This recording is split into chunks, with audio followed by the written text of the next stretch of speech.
Tout d'abord, je voudrais remercier le ministère de la Justice et l'administration pénitentiaire de nous accueillir et de nous permettre hier d'échanger sur les sujets de prise en charge des personnes détenues et aujourd'hui de découvrir cet établissement.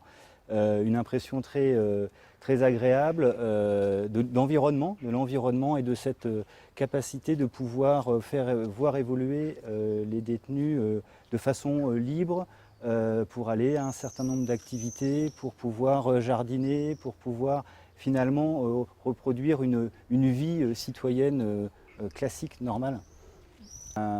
Nous avons pu découvrir aussi la prise en charge qui est réalisée pour les femmes enceintes, les femmes avec les enfants, la prise en charge des enfants dans cet établissement qui est quelque chose d'extrêmement intéressant et enrichissant pour nous.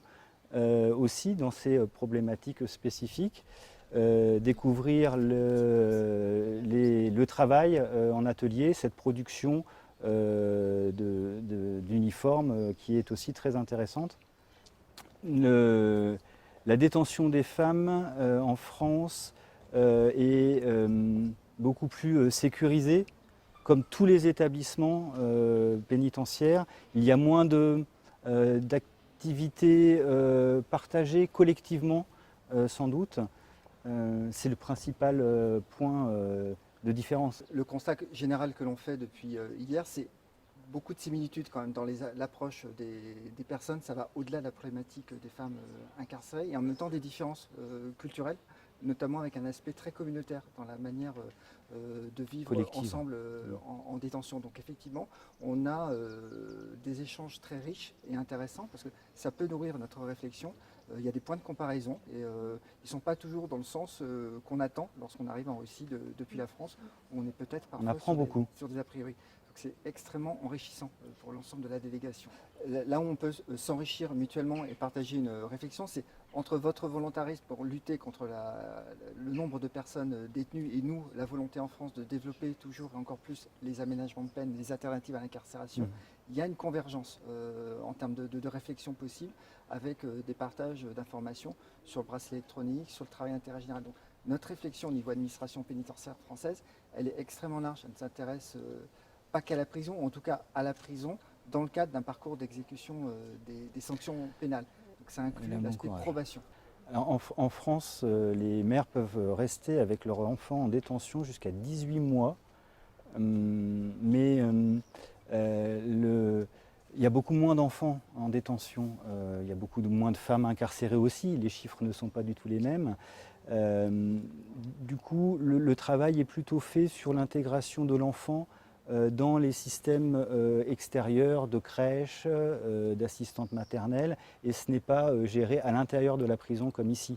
Parce que sur l'établissement de Lyon que je dirige par exemple, nous avons eu l'an dernier 2 enfants, 2 bébés. Et donc ils seraient isolés seuls en détention, donc on est plutôt sur une adaptation de la collectivité à l'extérieur de l'établissement. C'est la principale différence, je pense. L'incarcération des femmes ne représente que 4% de l'ensemble des personnes détenues en France. Et ce sont pour des faits criminels essentiellement, les faits les plus graves. Mais nous avons aussi des personnes qui sont multirécidivistes de faits de violence, par exemple, qui peuvent être écroués. L'incarcération des femmes reste plutôt exceptionnelle dans le système carcéral français. Alors, on trouve les femmes en détention, mais aussi dans le cadre de la probation en France. Elles sont plus nombreuses suivies en probation à l'extérieur, milieu libre. Même si ça reste une part petite du nombre de personnes, c'est 6% à peu près des personnes suivies en milieu ouvert, en probation, qui sont des femmes. Là aussi sur des profils plus lourds, à la fois sur le plan criminologique et aussi sur le plan des problématiques. On retrouve fréquemment des problèmes d'addiction, notamment. Pour les faits, oui, des multirécidivistes de vol, des faits de violence. Pour les publics les plus jeunes, ça va être ce type de fait. Et après, pour des publics peut-être un petit peu plus âgés, entre guillemets, en tout cas, on a des faits de type infanticide qui se retrouvent régulièrement.